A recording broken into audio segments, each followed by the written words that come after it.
Hello साथीहरु, सुरुमा चाहिँ थोरै अड र इभन नम्बर भनेको के हो बुझौँ है।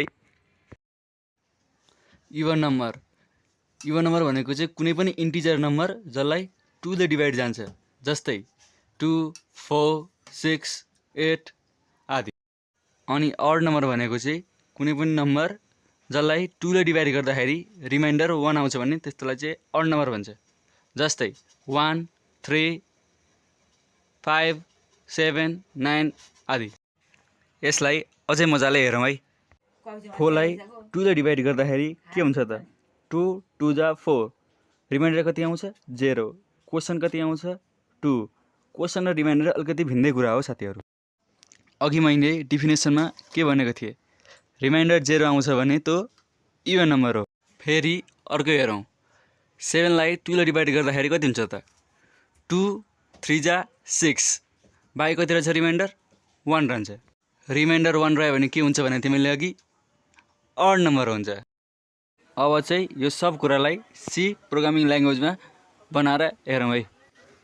सबैभन्दा पहिला के लेख्नुपर्छ त भन्दाखेरि सी प्रोग्रामिङ गर्दाखेरि हेडर फाइल, त्यो त सबैलाई थाहा भएकै कुरो होला। हेडर फाइल लेखिसकेपछि मेन फङ्सन लेख्नुपर्छ। यो चाहिँ सी प्रोग्रामिङमा पुरै रट्टा मार्दा हुन्छ। यो हेडर फाइल र मेन फङ्सन चाहिँ हरेक प्रोग्राममा लेख्नुपर्छ। अब चाहिँ एउटा इन्टिजर नम्बर लियौँ, जस्तै 13 लियौँ। हामीले नम्बर 13 त लियौँ। अब अड कि इभन कसरी चेक गरिन्छ भन्दाखेरि कन्डिसनल स्टेटमेन्ट युज गरेर if n modulus 2 equals to 0, हामीले रिमाइन्डर फाइन्ड गर्दाखेरि चाहिँ मोडुलस साइनको युज गर्छौँ। मोडुलस साइन भनेको पर्सेन्टको युज गर्छौँ। यदि 2 ले डिभाइड गर्दाखेरि रिमाइन्डर 0 को बराबरी भयो भने के भनिन्छ हामीले त्यसलाई? Even number. यो अहिलेको प्रोग्राममा एनको भ्यालु कति छ त? 13। 13 लाई 2 ले डिभाइड गर्दाखेरि रिमाइन्डर कति मागिरहन्छ त? 1। यो कन्डिसन त मिलेन। अब अरू कन्डिसन लेख्नु पर्यो। कन्डिसन नमिलेपछि अरू के हुन्छ भन्दाखेरि यो पक्कै अड नम्बर हुनुपर्छ। हामीले इभन नम्बर र अड नम्बर प्रिन्ट गर्नको लागि चाहिँ प्रिन्ट एफ फङ्सनको युज गर्छौँ है साथीहरु। हामीले हरेक स्टेटमेन्ट लेखिसकेपछि लास्टमा सेमिकोलन लेखाउनु चाहिँ नबिर्सिनु होला साथीहरु। यो चाहिँ एकदम इम्पोर्टेन्ट हुन्छ सी प्रोग्रामिङ ल्याङ्ग्वेजमा। सेमिकोलन चाहिँ कन्डिसनल स्टेटमेन्ट जस्तै इफ एल्समा अनि हेर मेन फङ्सनमा चाहिँ लेख्नु पर्दैन। सबै कुरा लेखिसकेपछि लास्टमा गेट लेखेर सेमिकोलन लगाएर ब्र्याकेट बन्द गर्नु होला। अनि त्यसपछि प्रोग्राम रन गरेर एकचोटि हेरौँ। अब रिजल्ट के आयो त? Odd number. हाम्रो प्रोग्राम मिल्यो त? पक्कै मिल्यो। 13 अड नम्बरै हो। तपाईँ त्यो 13 बाहेक अरू नम्बर राखेर त्यही प्रोग्राममा अड कि इभन हो चेक गर्नु होला। अब चाहिँ एउटा च्यालेन्जिङ प्रोग्राम गरौँ भाइ। 1 देखि 100 सम्म सबै इभेन नम्बर प्रिन्ट गर्ने प्रोग्राम गरौँ। अब इभेन नम्बर मतलब 2, 4, 6, 8 देखि 100 सम्म।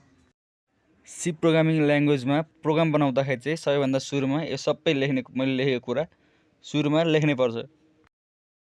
हामीलाई त अब रिपिटिङ नम्बर चाहिएको छ 2, 4, 6 यस्तै 100 सम्म पुग्नको लागि। त्यसको लागि हामी युज गर्छौँ लुप स्टेटमेन्ट।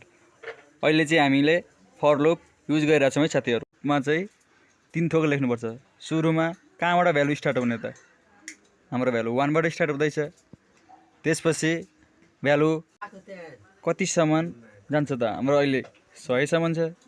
यानि कि 100 भन्दा कम हैन, 100 को बराबर लेख्नको लागि इक्वल्स टु पनि साइन राख्नु होला साथीहरु। त्यसपछि लास्टमा सेमिकोलन पनि राख्नु होला।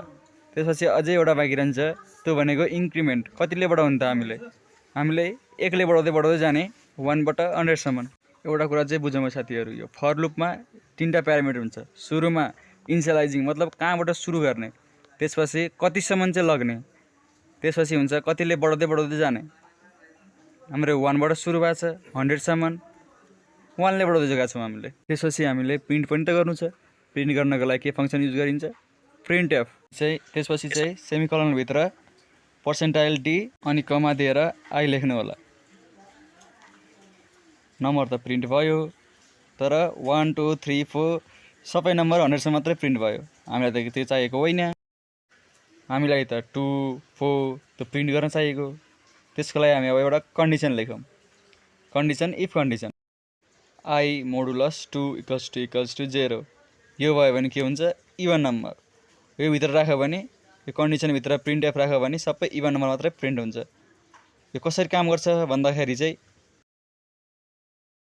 अब यो माथिको प्रोग्राममा हेरौँ सुरुमा आई को भ्यालु कति छ त 1 छ इफ कन्डिसनमा हेरौँ 1 लाई 2 ले डिभाइड गर्दाखेरि रिमाइन्डर कति बाँकी रहन्छ त 1 रहन्छ मतलब कि यो कन्डिसन मिलेन त्यसपछि इटरेसन अर्को स्टेपमा जान्छ त्यसपछि आई को भ्यालु 2 हुन्छ 2 लाई 2 ले डिभाइड गर्यो भने रिमाइन्डर 0 आउँछ मतलब कि यो कन्डिसन सही छ मतलब कि प्रिन्ट फंक्सन एक्जिक्युट हुन्छ त्यसपछि फेरि माथि जान्छ इटरेसन आई इक्वल्स टु 3 हुन्छ 3 लाई 2 ले डिभाइड गर्दाखेरि रिमाइन्डर कति आउँछ 1 आउँछ मतलब कि प्रिन्ट एफ फंक्सन एक्जिक्युट हुँदैन त्यसपछि फेरि माथि जान्छ आई को भ्यालु 4 हुन्छ त्यसरी नै प्रोग्राम एक्जिक्युट भएको भइ गर्छ यहाँनिर तपाईलाई पर्सेन्टाइल टी /n किन लेखे जस्तो लागिरहेको होला प्रिन्ट एफ भित्र पर्सेन्टाइल डी भनेको चाहिँ एउटा खाली डब्बा जस्तै हो यो चाहिँ अहिले खाली छ त्यहाँनिर हामीले के को भ्यालु हालेका छौँ कमा लाएर आई लेखेका छौँ नि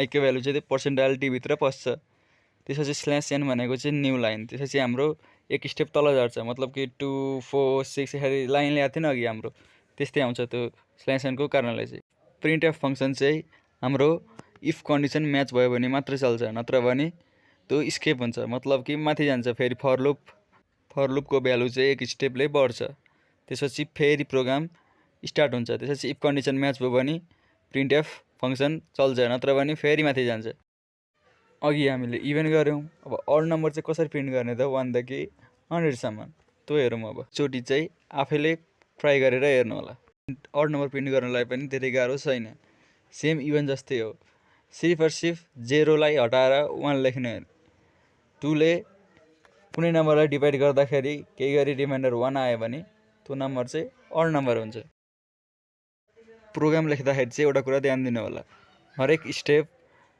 मिलाएर स्टेप बाइ स्टेप लेख्नु होला नत्र भने प्रोग्राम बिग्रिन सक्छ ल हेर्नुस् त हाम्रो आन्सर पनि आइहाल्यो यस्तै भिडियो तपाईहरुलाई अरु पनि चाहिएको छ भने यो भिडियोलाई लाइक र च्यानललाई सब्स्क्राइब पनि गरिदिनु होला